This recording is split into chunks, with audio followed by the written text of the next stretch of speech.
J'explore à la fois mon parcours pour devenir écrivaine, que je tisse avec la façon dont j'ai assumé la nature de mes cheveux, puisque j'ai les cheveux crépus dans une société où ce n'est pas la norme. Donc il m'a fallu du temps pour assumer mes cheveux et savoir en accepter la nature, autant qu'il m'a fallu du temps pour accepter que ce que je voulais faire, c'était écrire. Et j'y ajoute par ailleurs un troisième axe qui est que lorsque je suis devenue écrivaine, j'ai été amenée à faire des ateliers d'écriture qui m'ont fait réaliser que, en dehors de mon cas personnel, le cheveu était quelque chose d'intime qui touchait tout le monde, qui parlait à tout le monde et que chacun avait des histoires très personnelles à raconter sur les cheveux et que ça pouvait être un moteur d'écriture. Tout le monde a une histoire intime avec les cheveux, tout le monde peut en raconter quelque chose et souvent ça ramène aussitôt à l'enfance. À comment on a vécu ça enfant? Est-ce que les parents obligeaient à avoir une certaine coupe de cheveux? Est-ce qu'on avait envie de changer? Qu'est-ce que ça exprimait de soi? Donc tout le monde a quelque chose à dire sur ce sujet, quel que soit d'où l'on vient. Les cheveux, c'est très politique et on en voit des manifestations tous les jours. Je pense par exemple à ce député nouvellement élu à l'Assemblée nationale qui a eu tout de suite des réflexions parce qu'il a des longues locks épaisses, réflexion d'un autre député. Ou à cette femme pendant la campagne des dernières législatives qui a été prise à partie par ses voisins et qui s'en est notamment pris à ses cheveux. Donc ça revient très souvent. J'étais devant des élèves qui étaient tous issus d'Afrique du Nord, d'Afrique subsaharienne, tous bruns, il n'y avait pas un blond. Et quand je leur ai demandé un petit peu quelles étaient les figures qui leur plaisaient, ils n'avaient pas trop d'idées au départ, puis après je leur ai montré différentes choses, des très belles photos de Malik Sidibé, de jeunes femmes africaines. Pas trop de réactions. Puis après, je leur montre Brigitte Bardot, Catherine Deneuve et Marilyn Monroe. Et alors là, c'était pour les filles en tout cas le summum de ce qu'il fallait atteindre et cette blondeur les fascinait complètement. Et donc c'est vrai que ça prenait une part très importante. Les garçons moins. Les garçons, leur modèle c'était plutôt l'italien, le Rudolph Valentino. Les coiffures vraiment de cette époque-là, on est quand même dans les années 20, Clark Gable, alors ça les fascinait, ils aimaient beaucoup. Et les filles c'était vraiment la blondeur. Et sur leur examen de fin d'année, elles voulaient travailler là-dessus. Et c'est difficile de déconstruire ça quand c'est tellement prégnant dans notre société, dans l'histoire de l'art aussi, dans toutes les peintures italiennes notamment, on retrouve cette blondeur vénitienne qui nous fait rêver depuis très longtemps. Oui, oui, honte parce qu'on me faisait des réflexions d'enfants et même plus tard, pour les types de postes auxquels je pouvais postuler, vu mes études qui étaient des postes assez importants, je savais qu'éventuellement, avant même que j'ouvre la bouche, mes cheveux pouvaient être un problème ou un frein. J'ai rarement fait l'expérience frontale de réflexion à ce sujet, mais je l'avais internalisé. Je savais que ça pouvait jouer. C'est un moment de partage qui est important et il y a tout un savoir-faire qui se transmet comme ça. C'est-à-dire que les parents sont souvent capables de faire des coiffures très très élaborées qui ont même parfois été des communications cachées. Je sais qu'aux États-Unis, par exemple, les esclaves parfois se transmettaient des messages dans la façon de tisser les tresses des enfants ou des adultes. Donc il y a quelque chose qui va au-delà de l'ordre de juste se coiffer dans le rapport à nos cheveux.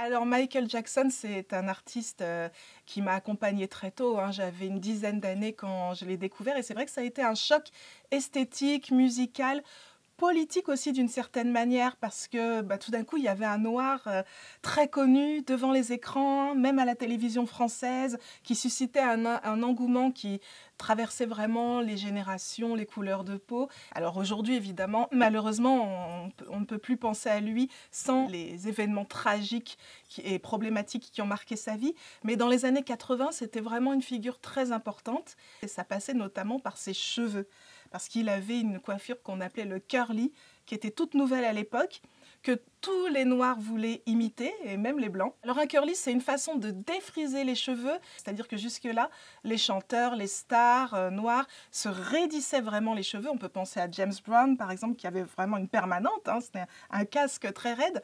Là, il y a quelque chose de plus souple qui fait que ça semble mieux s'adapter à la texture naturelle des cheveux noirs. Mais en fait, c'est complètement retravaillé. Il y a une brillance qui est absolument pas naturelle. Il y a une souplesse qui n'est pas naturel du tout. Et pour obtenir ça, il faut utiliser beaucoup de produits chimiques. C'est très dangereux, mais les autres techniques d'avant qui raidissaient les cheveux étaient tout aussi chimiques en fait.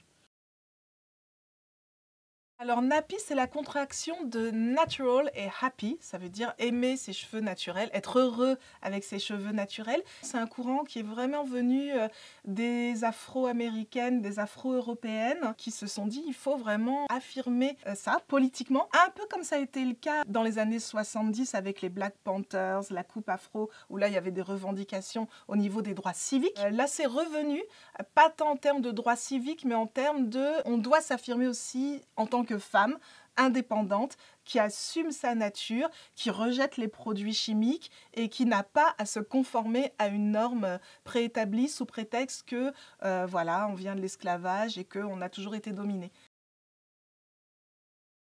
Ça vraiment, ça a changé ma vie parce que enfin, des filles qui me ressemblaient parlaient de nos cheveux, disaient comment les soigner, qu'est-ce qu'il fallait faire, ce que j'avais vraiment jamais entendu. Ma mère ne savait pas, parce qu'elle, elle vient du nord de la France, donc elle n'avait pas l'habitude. Mon père, il savait pas trop faire, bon voilà. Ici, on n'en parlait jamais. Dans les magazines, ça ne ressortait jamais. Et c'est vraiment passé par les réseaux sociaux et l'irruption de ce sujet par des jeunes femmes qui s'en sont emparées. Et c'est là, finalement, je me suis aperçue qu'on était plein à avoir le même genre de problématique. Et donc, tout d'un coup, tous les jours, j'avais accès à des vidéos, des choses. Et puis, ça racontait des choses apaisantes pour moi. Non, nos cheveux ne sont pas difficiles à coiffer. Non, c'est pas moche. Oui, on peut faire beaucoup de choses. Oui, ils peuvent pousser. Comme beaucoup de jeunes filles, j'ai essayé de cacher mes cheveux, de les tisser, tresser, défriser, tout ce qu'on peut faire pour essayer de ressembler le plus possible à la norme, alors que le mieux, c'est de s'accepter et puis d'essayer de trouver ce qui nous correspond le mieux.